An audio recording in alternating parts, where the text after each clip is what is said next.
प्रिय दर्शकों, आज फिर एक नया वीडियो, एक नई कहानी लेकर के हम हाजिर हुए हैं। प्रिय दर्शकों, आज की जो कहानी है, आज का जो प्रसंग है, यह बड़ा ही मोटिवेशनल है, बड़ा ही ज्ञानवर्धक है। प्रिय दर्शकों, बूढ़ी चिड़िया ने बताया कि चाहे कितने ही सगे हो, पर इन 4 लोगों के पास अपनी स्त्री को भूलकर भी ना छोड़े।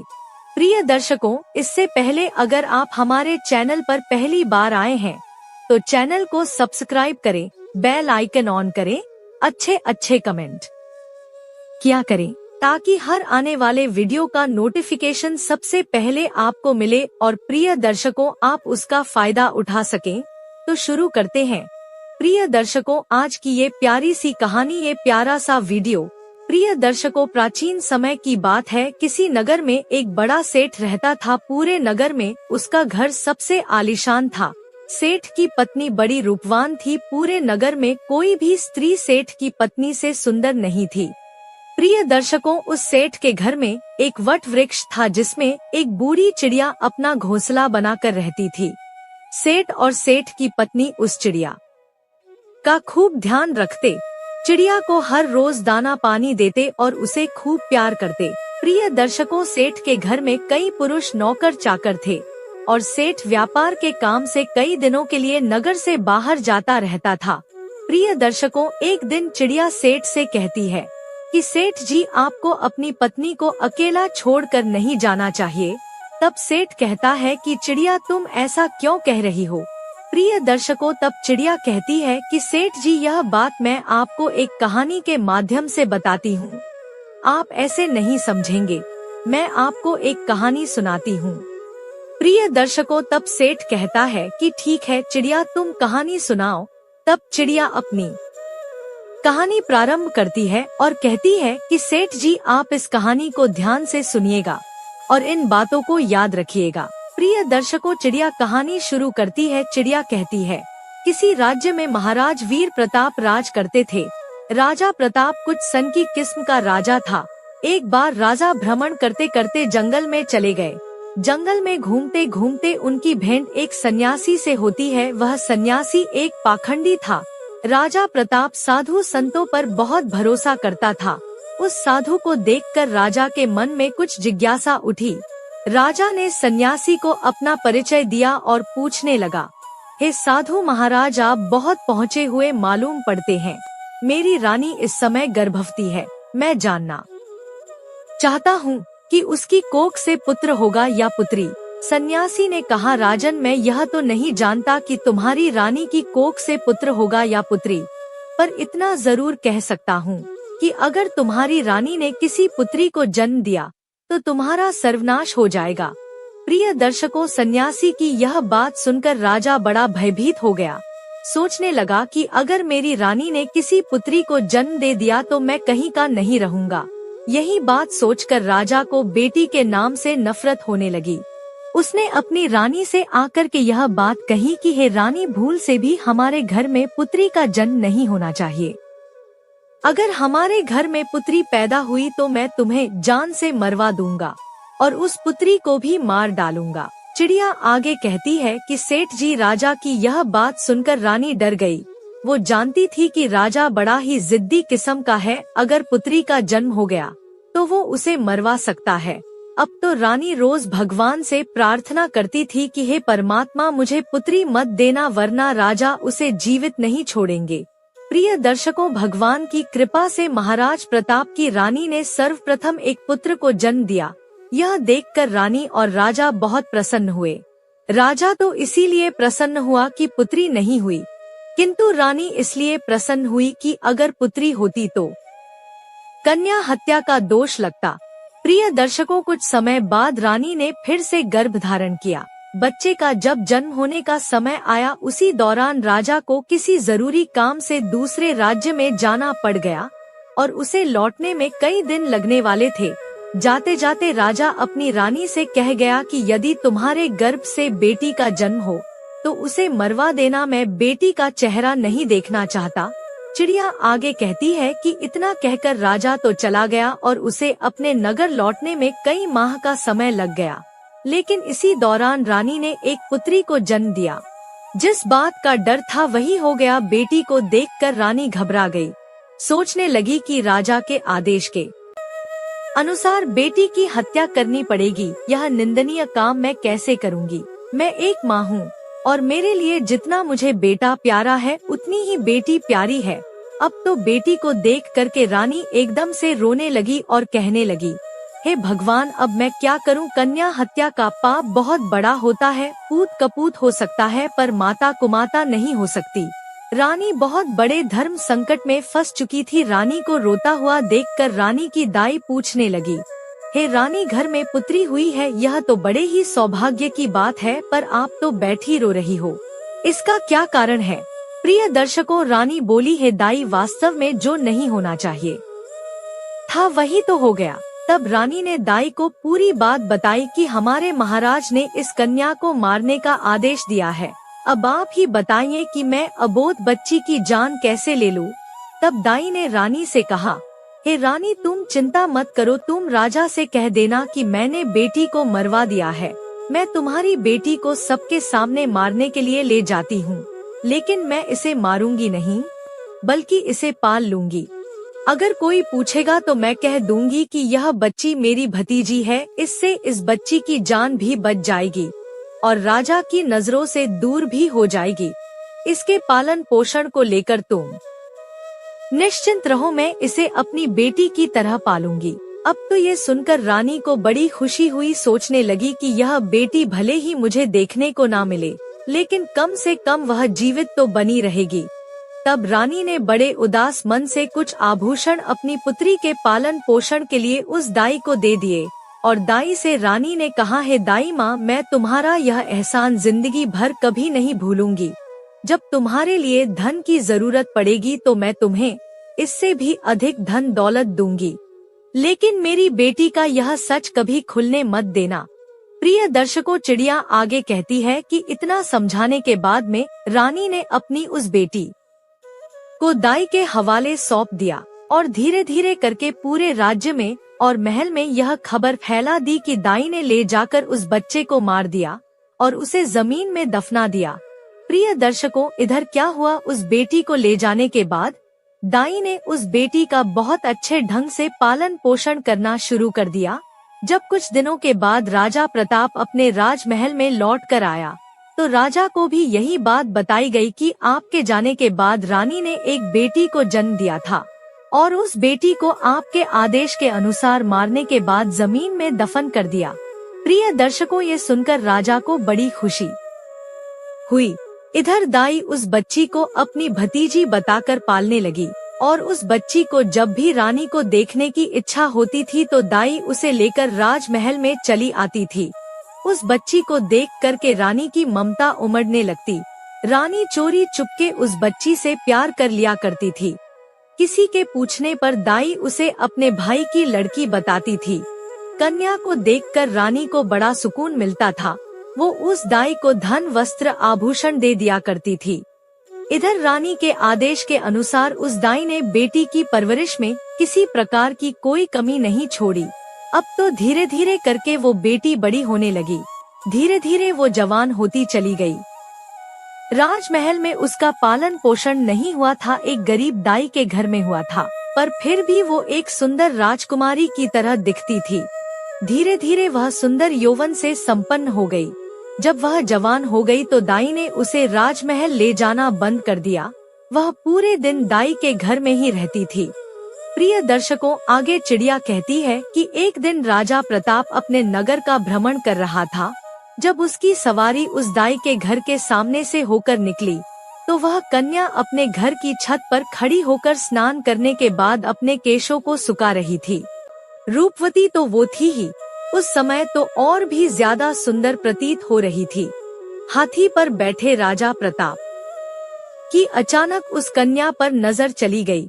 उस कन्या को देखकर राजा को बिजली जैसा झटका लगा, क्योंकि वह नव युवती थी। राजा उसकी सुंदरता पर मोहित हो गया। राजा ने उसी समय अपने मंत्री से पूछा कि हे मंत्री, यह राजकुमारी जैसी दिखने वाली कन्या कौन है? मुझे तो उसके रूप ने घायल कर दिया है, अति शीघ्र इसका पता लगाओ। मंत्री ने तुरंत पता लगाकर राजा को बताया, महाराज यह कन्या एक बूढ़ी औरत की भतीजी है। प्रिय दर्शकों, रात भर राजा को नींद नहीं आई।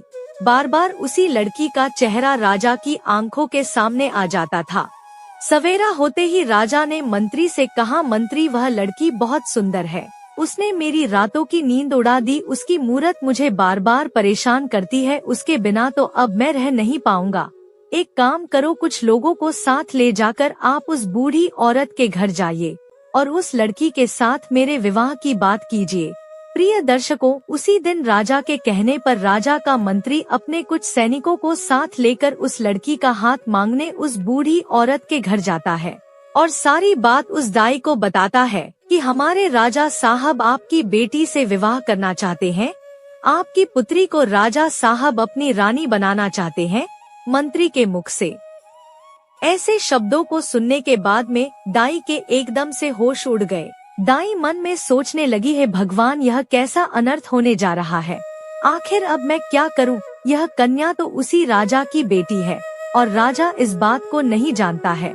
अब उसी समय उस बूढ़ी माँ ने साफ इनकार करते हुए कहा, भाई मैं एक गरीब स्त्री हूँ, मेरी भतीजी राजा साहब के लायक नहीं है, इसलिए आप दोबारा इस रिश्ते को लेकर कभी मेरे घर मत आना।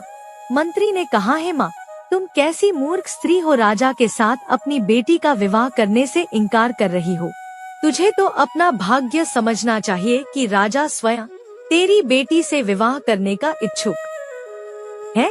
मंत्री के बार बार कहने पर भी उस बूढ़ी औरत ने राजा के साथ बेटी का विवाह करने से इनकार कर दिया।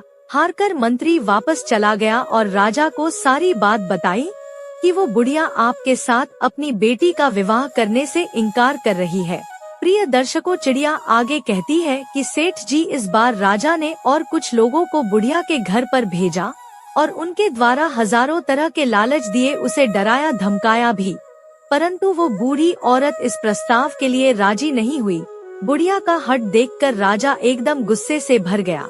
राजा ने उसी समय तुरंत ही हुक्म दे दिया कि उस बूढ़ी औरत को पकड़कर हमारे दरबार में लेकर जल्दी से जल्दी आओ।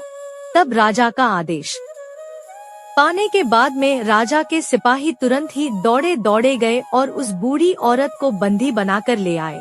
बंदी बनाने के बाद दरबार में लाकर उस बूढ़ी औरत की खूब पिटाई की। सैनिकों की मार को वो स्त्री बर्दाश्त नहीं कर पाई। कोड़ों की मार पड़ते ही बूढ़ी औरत राजा के सम्मुख एकदम से चीख कर गिर पड़ी और उसने सारी सच्चाई बता दी कि हे महाराज, वो लड़की कोई और नहीं बल्कि आपकी ही सगी बेटी है। आपकी रानी ने मुझे जब उस बेटी को मारने के लिए दिया तो मैंने उस बेटी को मारना ठीक नहीं समझा।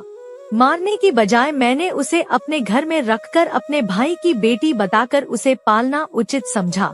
मैंने ही आपकी बेटी को पाल पोस कर इतना बड़ा कर दिया है।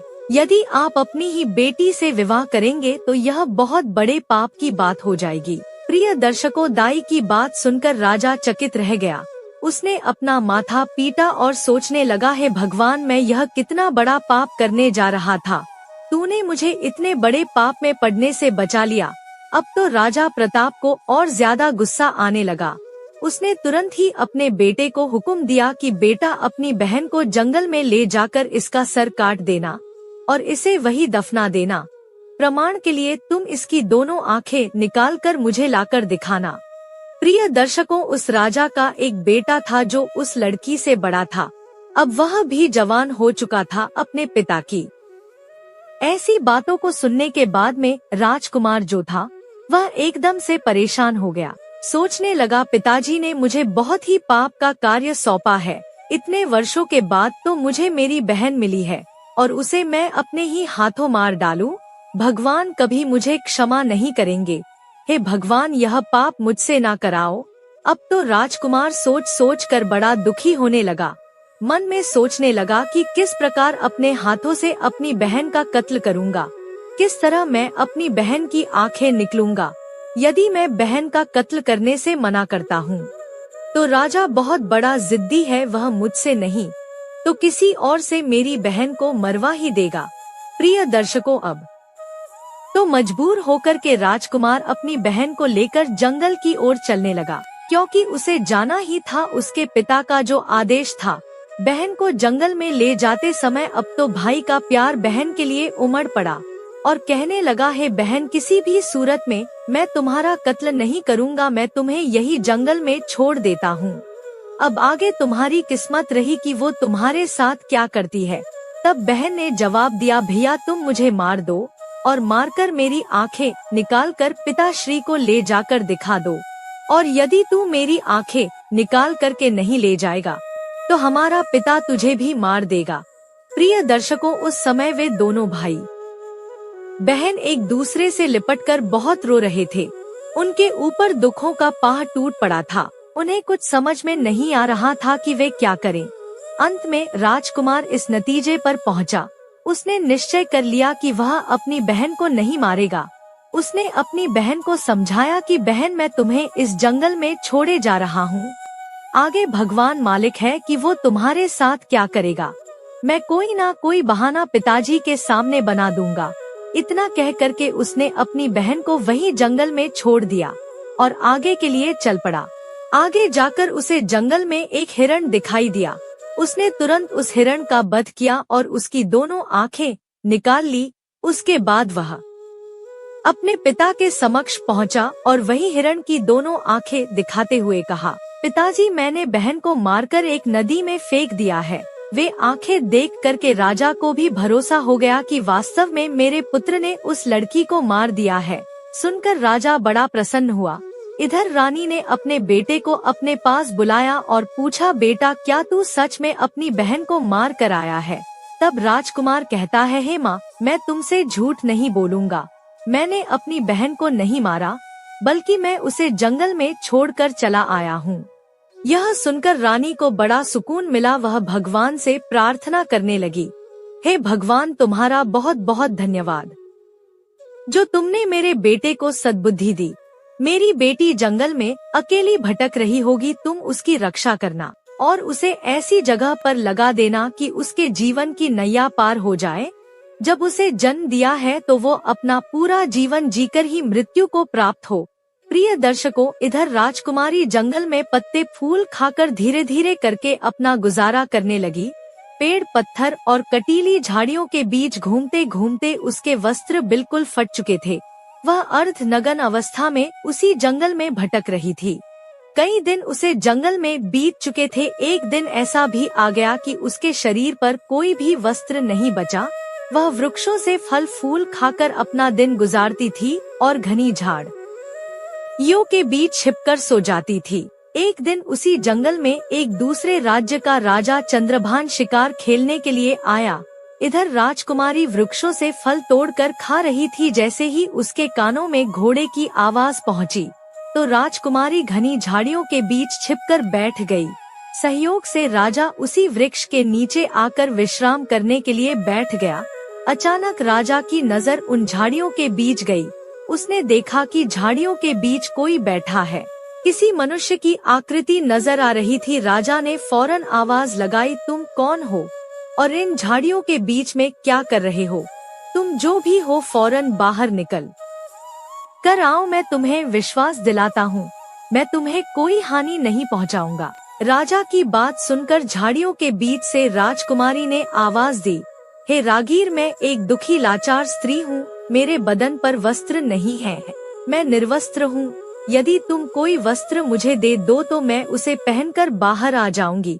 प्रिय दर्शकों, किसी स्त्री की आवाज सुनकर राजा आश्चर्यचकित था कि इस जंगल के बीच में भला ये स्त्री क्या कर रही है, जरूर किसी दुख की मारी होगी। तब राजा ने जो चादर अपने गले में डाले था उसे झाड़ियों के बीच फेंक दिया और उसके बाद उस राजकुमारी ने अपने बदन को उस चादर से अच्छी तरह से ढका और उसके बाद वो राजा चंद्रभान के सामने आई। राजा ने जब उसकी सुंदरता को देखा तो वो उसे देखता ही रह गया। सोचने लगा, वाह, इतनी सुंदर स्त्री मैंने अपने जीवन में पहले कभी नहीं देखी है। किसने इसे जंगल में छोड़ दिया है? यह तो हमारी रानी बनने के योग्य है। तब राजा ने अपने बारे में राजकुमारी को बताया और बोला, हे सुंदरी, तुम जो भी हो उससे मुझे कुछ मतलब नहीं है। अब मैं तुम्हें अपनी रानी बनाना चाहता हूँ। राजा की बात सुनने के बाद में वो राजकुमारी भी उसकी पत्नी बनने के लिए राजी हो जाती है। कहते हैं डूबते को तिनके का सहारा ही बहुत है। यहाँ तो फिर भी एक राजकुमार था जो उसे अपनी पत्नी बनाना चाहता था। चिड़िया आगे कहती है कि सेठ जी, इसके बाद राजा उस कन्या को अपने घोड़े पर बैठाकर अपने राज्य में आया तो सबसे पहले वह अपने पिता के समय के एक बुजुर्ग मंत्री के घर पहुंचा और उस लड़की को उस बुजुर्ग मंत्री के घर छोड़ दिया और उससे कहा कि हे काका, आप ऐसा समझो कि यह तुम्हारी बेटी है और मैं इस लड़की से विवाह करूंगा। यदि मैं ऐसे अपने महल में इसे ले जाता हूँ तो लोग कहेंगे कि राजा किसी को कन्या को भगा लाया है। इससे मेरी मान प्रतिष्ठा पर ठेस पहुँचेगी। मैं इससे विधि विधान के अनुसार विवाह करके इसे अपने घर ले जाना चाहता हूँ। तब तक यह तुम्हारे घर तुम्हारी बेटी बनकर रहेगी और मैं कल कई लोगों के साथ तुम्हारे घर पर रिश्ता मांगने आऊंगा और फिर इसे ब्याह कर अपने घर ले जाऊंगा। तब मंत्री ने जवाब दिया, महाराज, यह आपकी अमानत है और यह अब मेरी बेटी है। जब आपका मन करे तब आप इसे ब्याह कर ले जाना, मैं तब तक इसका ठीक से ख्याल रखूंगा। प्रिय दर्शकों, अगले दिन राजा का सेनापति और उसका मंत्री उस बूढ़े मंत्री के घर पर गए और उस राजकुमारी का अपने राजा के लिए हाथ मांगा। फिर उसके बाद 1-2 दिन में उसकी मंगनी और विवाह भी कर लिया। विवाह करने के बाद राजकुमारी राजा चंद्रभान की पत्नी बनकर रहने लगी। अब तो दोनों बहुत ही प्रसन्न थे। राजा सुंदर रानी पाकर खुश था और राजकुमारी घर और पति पाकर प्रसन्न थी। राजा चंद्रभान ने शादी के बाद भी अपनी पत्नी से कभी उसका परिचय नहीं पूछा। इसी प्रकार दोनों को एक साथ रहते रहते 2 वर्ष बीत गए। धीरे धीरे वह समय भी आ गया जब रानी ने पुत्र को जन्म दिया। अब तो राजा चंद्रभान और भी ज्यादा खुश हो गया। एक दिन राजा ने अपनी रानी से पूछा, है प्रिय, अब हम दोनों एक पुत्र के माता पिता बन चुके हैं। हमारा संबंध अटूट हो गया है। अब तुम मुझे अपने कुल खानदान और अपने अतीत के बारे में समझाओ। तब राजकुमारी ने किसी प्रकार से उस बात को टाल दिया। इसी प्रकार से कई वर्ष बीत गए। कुछ समय बाद रानी ने फिर एक पुत्र को जन्म दिया। तब राजा ने फिर से अपनी रानी से वही बात दोहराई। राजकुमारी अपने बीते कल की बातें अपने पति को नहीं बताना चाहती थी, लेकिन राजा ने उनका अतीत जानने की बहुत इच्छा जताई। रानी भी जानती थी कि राजा साहब उनसे बहुत प्रेम करते हैं। तब राजकुमारी ने राजा के पूछने पर अपने जीवन की सारी कहानी सच सच कह सुनाई। जब राजा ने राजकुमारी के मुख से ऐसी दुख भरी दास्तान सुनी तो उसकी भी आंखों में आंसू आ गए। राजा उसके पिता को धिक्कारने लगा। उसके बाद रानी से बोला कि हे रानी, अगर मैं तुम्हें तुम्हारे पिता से मिलाने ले चलूं तो क्या तुम मेरे साथ चलोगी? प्रिय दर्शकों, उस राजकुमारी ने अपने पिता से मिलने से इनकार कर दिया। राजा ने बहुत आग्रह किया कि तुम्हें एक बार अपने पिता से जरूर मिलना चाहिए। राजा के बार बार निवेदन करने पर रानी अपने पिता से मिलने को तैयार हो गई। अगले दिन राजा ने राजा प्रताप के यहाँ जाने का निश्चय किया। रथ सजवाया गया, जाने की पूरी तैयारी हो गई। तभी राजा के पास एक जरूरी काम आ गया।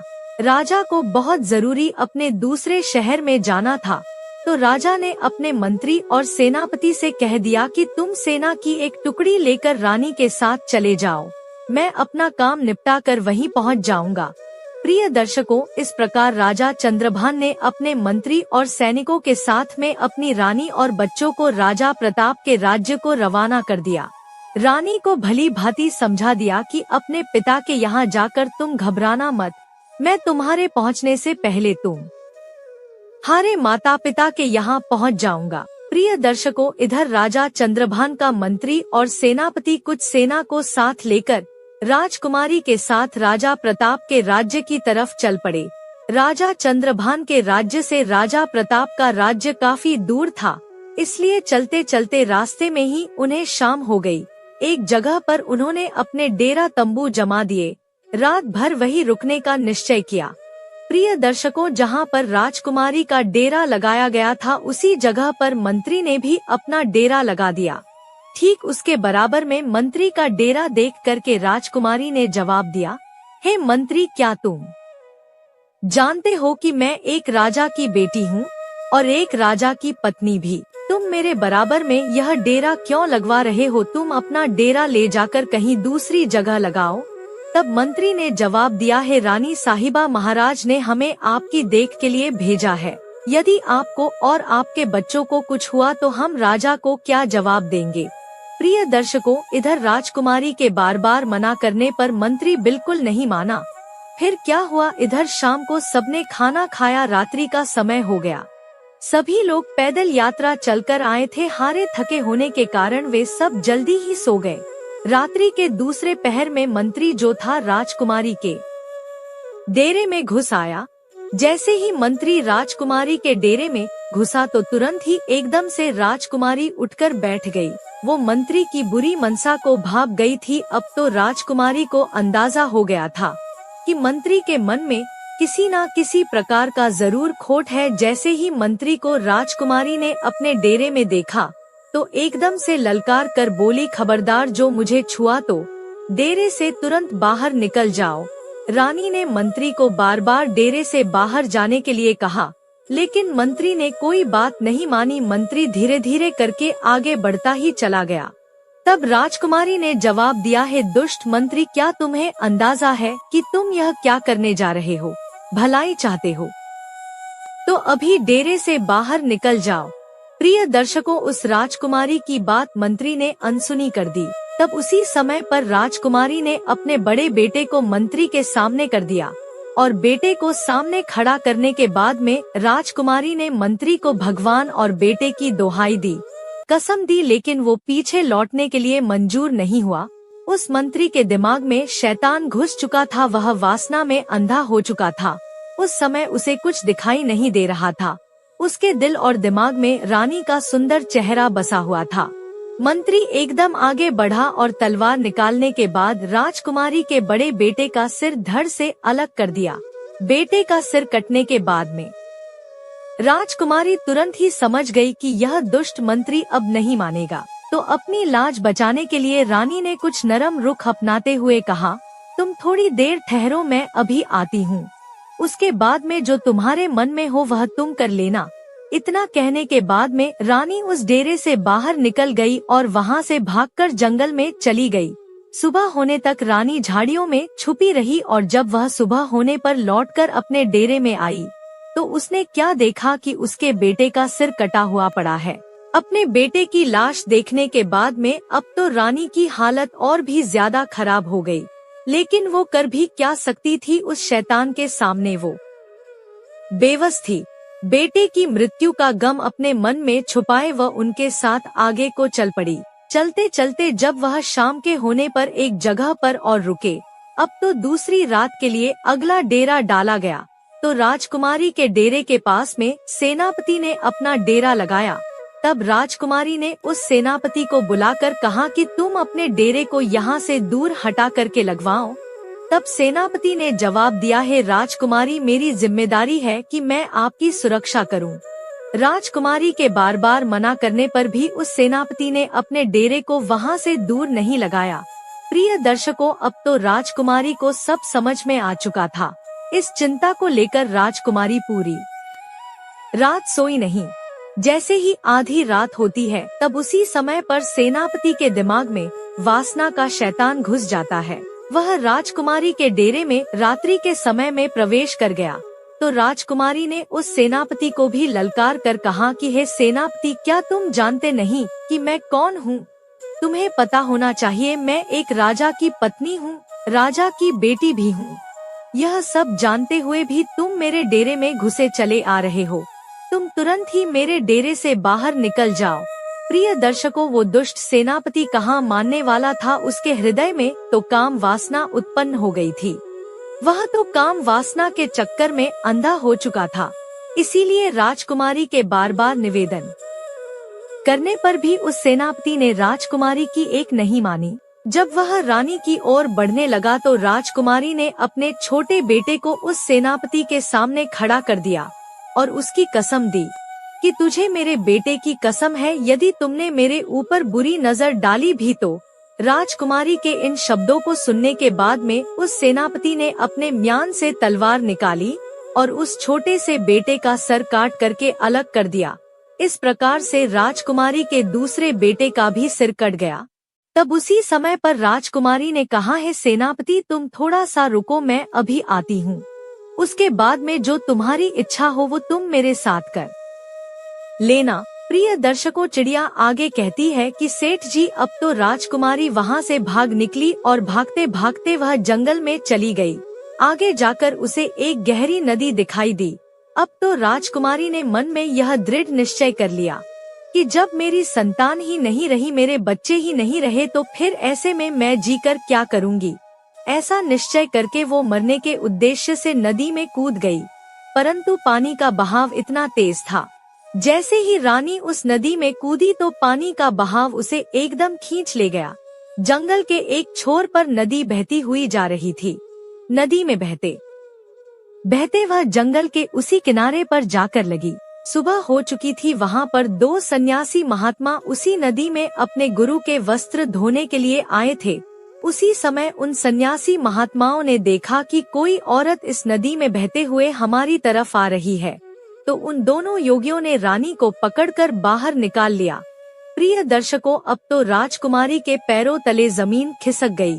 अब राजकुमारी मन में सोचने लगी कि उस मंत्री और सेनापति से मुझे जैसे तैसे छुटकारा तो मिल गया, अब यहाँ से इन 2 योगियों ने मुझे घेर लिया है। जैसे ही 2 योगियों ने राजकुमारी को पकड़ा, तब तक 4 सन्यासी महात्मा और आ पहुँचे।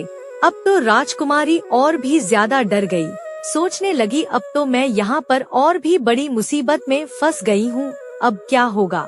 प्रिय दर्शकों, वो रानी इतनी सुंदर थी कि जो कोई उसे देख लेता था वह पागल हो जाता था। अब तो वो महात्मा आपस में लड़ने लगे, एक दूसरे के साथ धक्का मुक्की करने लगे, एक दूसरे को धक्का देकर कहने लगे, यह राजकुमारी मेरी है, यह मेरी है। आखिर अंत में संत महात्माओं ने यह सोचा कि ऐसे तो हम 6 में कोई फैसला नहीं हो पाएगा, हम अपने गुरु जी के पास में इस राजकुमारी को लेकर चलते हैं, वही हमारा फैसला करेंगे। प्रिय दर्शकों, अपने गुरु जी के पास पहुंचने के बाद में उन योगियों ने राजकुमारी को देखते हुए अपनी इच्छा जाहिर की। अपने शिष्यों को एक स्त्री के पीछे आपस में लड़ते देखा तो गुरु समझाने लगे। मित्रों, जो योगियों के जो गुरु थे वह बड़े ही विद्वान और तपस्वी संत थे। गुरुजी ने उस औरत को देखते ही समझ लिया कि यह स्त्री जो है यह कोई राजघराने से है।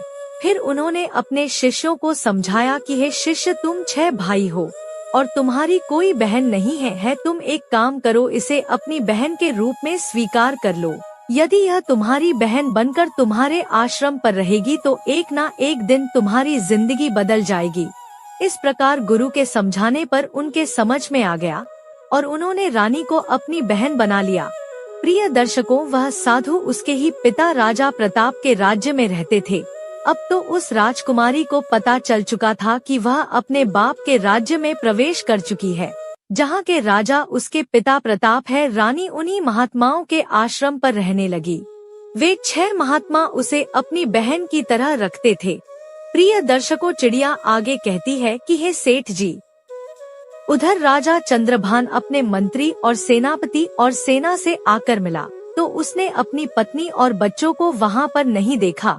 आकर के राजा ने सेनापति और मंत्री से अपनी पत्नी और बच्चों के बारे में पूछा तो मंत्री और सेनापति एक साथ एक स्वर में मिलकर बोलने लगे, हे महाराज, मुझे क्षमा करना, आपकी रानी रानी नहीं थी, वो तो एक डायन थी। अब आपके दोनों पुत्रों को मारने के बाद में वह रानी यहाँ से भाग गई। उन्होंने इस प्रकार से कहा कि राजा चंद्रभान को विश्वास हो गया। सोचा कि अगर कोई झूठ बोलेगा तो एक बोलेगा, दूसरा क्यों बोलेगा। तो राजा चंद्रभान ने हुक्म दिया कि अब तो हम उसके पिता राजा प्रताप के पास जरूर जाएंगे। अतिशीघ्र सब लोग राजा प्रताप के पास चलिए। उधर तो राजा चंद्रभान अपने सेनापति और मंत्री के साथ अपनी पत्नी के पिता के पास जाता है।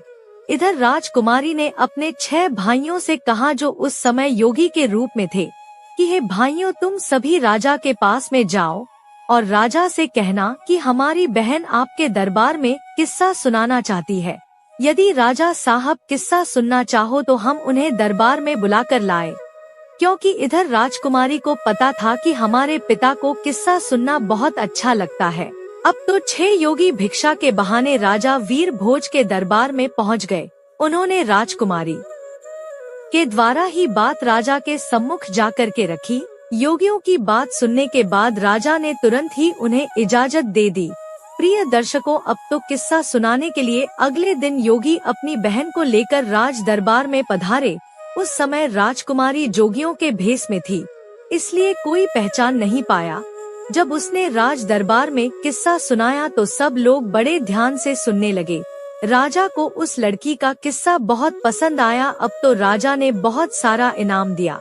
सभी योगी बोले, महाराज, जब भी आपकी किस्सा सुनने की इच्छा होगी तो हम अपनी बहन को ले आया करेंगे। अब तो वह रोज अपने भाइयों के साथ राजा के दरबार में किस्सा सुनाने आया करती थी। इस प्रकार वह राजकुमारी रोज राजा को कहानी सुनाने के बाद में इनाम पाती तथा अपने योगी भाइयों के साथ वापस लौट जाती थी। अब तो धीरे धीरे उन सन्यासियों के दिन ही बदल गए। पहले वह योगी नगर नगर जाकर भिक्षा मांगते थे, अब तो उन्हें राजा से ही इतना धन प्राप्त हो जाता था कि कहीं मांगने की जरूरत नहीं पड़ती थी। प्रिय दर्शकों, अगली रात को राजकुमारी राजा को किस्सा सुनाने के लिए उनके राज दरबार में आई तो उसने अपने पति, मंत्री और सेनापति को वहीं बैठे हुए देखा। तब राजकुमारी ने सोचा, आज तो यह सभी यहाँ पर उपस्थित है तो किस्सा सुनाने में बहुत ज्यादा आनंद आएगा। तब राजकुमारी पर्दे की आड़ में अपनी जगह पर आकर बैठ गई और अपने बाप से कहने लगी, हे राजा साहब, आज मैं आपके लिए एक बहुत ही दर्द भरी कहानी और किस्सा लेकर आई हूँ। यदि कहानी को प्रारंभ करने से पहले किसी को कोई जरूरी काम है तो अभी दरबार से उठकर जा सकता है। किस्सा सुनाने के दौरान यदि कोई व्यक्ति बीच में से जाएगा तो मैं उसी समय अपना किस्सा सुनाना बंद कर दूंगी। तब राजा ने जवाब दिया, बेटी तुम सुनाओ, तुम जैसा कहोगी हम वैसा ही करेंगे। किस्से के बीच में से कोई दरबार में से उठकर नहीं जाएगा। प्रिय दर्शकों, अब तो राजा और दरबार के सभी दरबारी किस्सा सुनने के लिए बैठ गए। उनमें उसका पति और वह विश्वासघाती मंत्री और सेनापति भी था। अब तो राजकुमारी ने राजा के दरबार में अपना किस्सा शुरू कर दिया। कहने लगी, है सभा के लोगों, इस किस्से को ध्यान से सुनना। राजकुमारी सुनाने लगी कि किसी देश में एक राजा रहता था जो बड़ा ही जालिम राजा था। उस राजा को अपनी पुत्री से बहुत ज्यादा नफरत थी। जब एक दिन उसकी यहाँ एक बेटी ने जन्म लिया तो उसने अपनी बेटी को अपने बेटे के हाथ जंगल में मरवाने के लिए भेज दिया। राजा ने अपने बेटे को हुक्म दिया था कि उस बेटी को मारने के बाद उसकी आंखें निकाल लाना और वह आंखें निकालकर मुझे लाकर दिखाना। अब तो राजा प्रताप उसकी कहानी को सुनने के बाद में सोचने लगे, यह तो मेरा ही किस्सा है। खुश होकर के राजा प्रताप ने उन योगियों के पास में अपनी मोतियों की माला फेंकते हुए कहा, इस किस्से को अंत तक जरूर सुनाया जाए। प्रिय दर्शकों, अब तो राजा की आंखों में पानी भर आया, क्योंकि राजा प्रताप को अब तो अपनी करनी पर बहुत पश्चाताप होता था। फिर राजकुमारी आगे बताने लगी, है महाराज, जब उसका भाई उसे मारने के लिए जंगल में ले गया तो उसके भाई ने उस राजकुमारी को, उस बहन को नहीं मारा और जंगल में अपनी बहन को छोड़कर वापस राजभवन के लिए लौट गया। अब यह जानकर के राजा थोड़ा प्रसन्न हुआ। राजा मन में सोचने लगा, शायद हो सकता है आज भी मेरी बेटी जिंदा हो। इधर वही राजकुमारी अपने किस्से को सुनाती हुई आगे बोली, जब उसका भाई उस लड़की को जंगल में छोड़ आया तब वो बेचारी भूख प्यासी इधर उधर भटकने लगी। भूख लगने पर वृक्षों के पत्ते और फल फूल खा लिया करती थी। इसी तरह से वह अपने आप को जीवित रखती थी। इस प्रकार से जंगल में रहते रहते उस बेटी के तन पर एक भी वस्त्र साबुत नहीं बचा। तो कहीं से एक दिन घूमता हुआ घोड़े पर सवार एक आदमी आया। वह आदमी किसी देश का राजा था। उसकी नजर जब उस लड़की पर पड़ी तो वह लड़की निर्वस्त्र थी। उस राजा ने लड़की को अपना बदन ढकने के लिए अपनी चादर दे दी और वहाँ से उसे अपने नगर बुला ले गया और बिना कुछ जाने राजा ने उस लड़की से विवाह कर लिया। प्रिय दर्शकों, रानी ऐसा किस्सा सुना रही थी। किस्से के बीच में अपनी कहानी को सुनकर राजा चंद्रभान समझ गया कि यह तो उसका ही किस्सा है। उसने भी खुश होकर के एक मोतियों की माला जोगियों के पास फेंक दी और बोला, यह किस्सा जारी रखा जाए और यह किस्सा अंत तक होना चाहिए। तब आगे राजकुमारी कहने लगी, अब तो वह लड़की किसी राजा की रानी बन चुकी थी। राजा की रानी बनने के बाद में उस लड़की की कोख से 2 बेटों ने जन्म लिया। एक दिन उसके पति ने अपनी पत्नी से उसके जीवन की पूरी घटना पूछी कि तुम कौन हो और उस जंगल में निर्वस्त्र क्यों भटक रही थी। तब उस लड़की ने अपने बाप की करतूतें अपने पति को बताई। यह सुनकर उसका पति बड़ा दुखी हुआ। उसका पति दिल का बहुत अच्छा इंसान था। यह जानकर कि उसकी पत्नी का एक राजा पिता भी है, तो उसे उसके पिता से मिलाने के लिए उस राजा ने अगले दिन तैयारी की। लेकिन उसने एक गलती कर दी। उसने अपनी पत्नी और बेटों की सुरक्षा के लिए स्वयं न जाकर अपने मंत्री और सेनापति को उसके साथ भेज दिया, और यह उसकी सबसे बड़ी भूल थी। क्योंकि कहते हैं, चाहे कोई कितना ही सगा क्यों ना हो, अपनी जवान स्त्री, जवान बहन, जवान बेटी को किसी दूसरे पर भरोसा करके उसके साथ भेजना नहीं चाहिए और न ही उसके पास छोड़ना चाहिए, चाहे वह कितना ही वफादार और विश्वास पात्र हो। मगर जब वासना दिमाग पर हावी होती है तो सारी वफादारी, सारा विश्वास धरा रह जाता है। और स्त्री तो वैसे भी पुरुष के लिए आकर्षण का केंद्र होती है। अगर वह अकेली किसी अन्य पुरुष के साथ जाती है या ठहरती है तो उसके मन में काम रूपी विचार आ ही जाता है। भूलकर भी कभी अपनी बहन बेटी किसी अन्य के साथ नहीं छोड़ना चाहिए, खास करके तब तो और भी नहीं छोड़ना चाहिए जब कोई पुरुष जवान हो, सुंदर हो, अकेला हो। कहते हैं, स्त्री धन और विद्या, यह जिसके पास रहती है उसी की हो जाती है। राजकुमारी इधर राजा प्रताप के दरबार में अपना किस्सा सुना रही थी। राजा प्रताप और राजा चंद्रभान उस किस्से को बड़े ध्यान से सुन रहे थे। राजकुमारी आगे कहती है कि उधर उस राजा ने अपनी पत्नी और बच्चों को मंत्री और सेनापति के साथ भेज दिया। सफर ज्यादा लंबा था। चलते चलते जब रास्ते में सूर्यास्त हो गया तो उन्होंने वहीं रुकने का निश्चय किया। मंत्री ने अपना डेरा रानी के डेरे के बराबर में लगवाया। रानी ने इसका बहुत विरोध किया पर वो नहीं माना। तो रात्रि के समय में मंत्री ने उस राजकुमारी के साथ में दुष्कर्म करने की सोची। राजकुमारी के बार बार निवेदन करने पर भी वो दुष्ट मंत्री नहीं माना, बल्कि उसने राजा के बेटे का भी कत्ल कर दिया। जब बेटे का कत्ल कर डाला तो रानी अपना धर्म बचाने के लिए मंत्री से वाहना बनाकर जंगल में भाग गई।